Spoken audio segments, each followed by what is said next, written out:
Hi everyone, thank you so much for joining me today. This is Kathy and I am super excited to share this project with you. I had previously done a project for Valentine's Day. I had made a little treat box and there it is right there. I do have a video for that and I will link to that video at the very end of this video.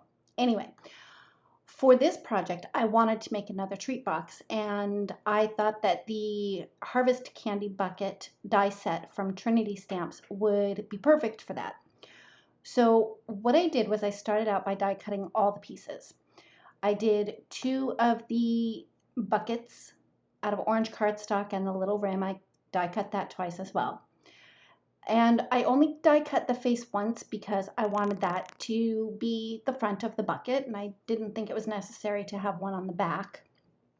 Now for the handle itself, it is really very delicate when you die cut that piece. So I did die cut that 4 times from Nina Solar White 110-pound cardstock, just so that it would have a little bit of sturdiness to it. And I did stack 2 of them together just with liquid glue. And for the candy buckets, I used liquid glue to glue down the rim and also the little face.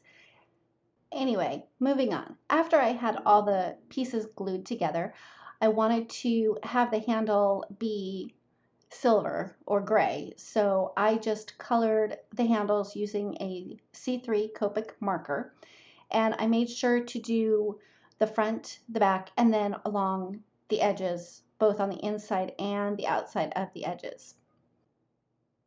So next, to create the box, I promise it's really easy. You'll need a piece of cardstock that measures 4 3/4 by 4 inches, and you'll also want to use a scoreboard. With the 4 3/4 inch edge up against the top, you'll want to score at 1 7/8 of an inch and 2 7/8 of an inch.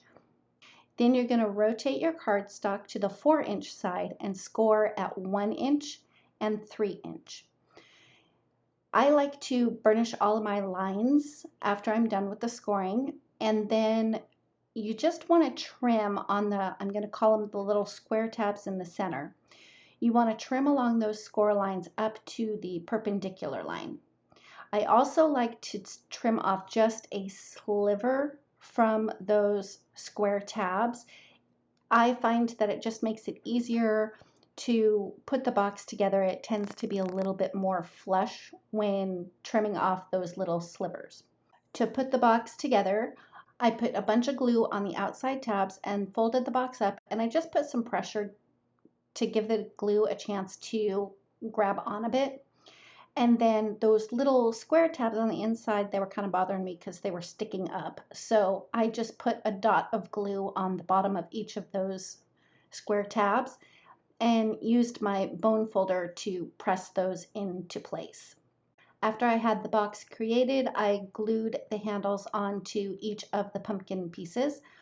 The one thing that I did pay attention to was I made sure that the outside, the pretty side of the handle was facing the same way as the outside or the pretty side of the pumpkin bucket die cut.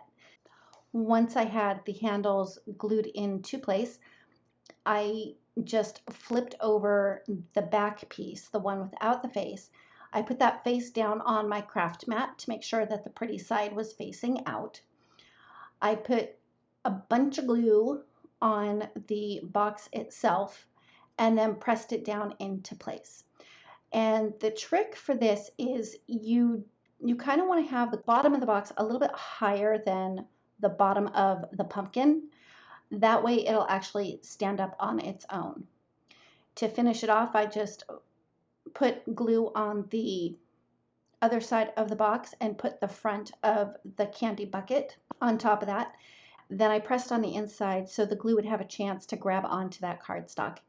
And the final step, of course, is to fill your little candy bucket with some candy. And that's it. That's the project for today. Thank you so much for joining me. If you like this video, please give it a thumbs up. If you've not yet subscribed, I'd love it if you would. And don't forget to ring the bell so you're notified every time a new video is posted. And here are a few more Halloween videos, as well as that Valentine's Day candy box.